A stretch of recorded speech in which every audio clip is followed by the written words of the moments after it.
The U.S. is carrying out a show of force this morning following North Korea's missile launch earlier this week, with the U.S. flying several military planes over South Korea.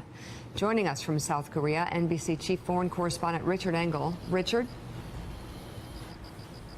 Good morning. The U.S. military, in a statement released not very long ago, said that this mission lasted about 10 hours with American aircraft taking off from Guam and Japan. They crossed over the Korean peninsula, but were careful to stay inside friendly South Korean airspace.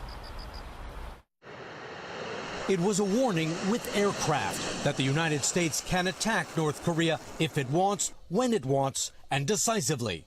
The U.S. flying 2 B-1B supersonic bombers and 4 F-35 fighter jets over South Korea overnight.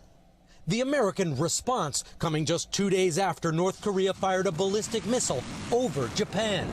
The flexing of its military muscle following a tweet from President Trump, who declared that the U.S. has been talking to North Korea and paying them extortion money for 25 years. Talking is not the answer.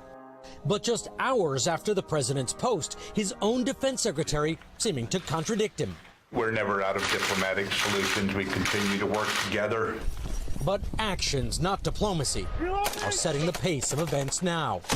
Today in South Korea, U.S. Marines were honing their skills, running live fire exercises under stress 300 miles from the North Korean border.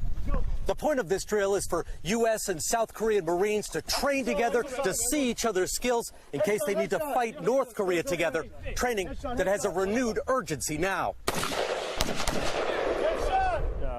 Lieutenant Colonel Jeremiah Salame is the battalion commander. We're working closely with our Korean counterparts, and we're working side by side, improving both tactically and technically. The exercises were previously scheduled, but there are growing concerns the one-upsmanship between President Trump and Kim Jong-un could escalate, perhaps even spill over into conflict. In a sign of unity, South Korean and Japanese fighter jets took part in this show of force mission. Back to you. Thanks for checking out MSNBC on YouTube, and make sure you subscribe to stay up to date on the day's biggest stories. And you can click on any of the videos around us to watch more from Morning Joe and MSNBC. Thanks so much for watching.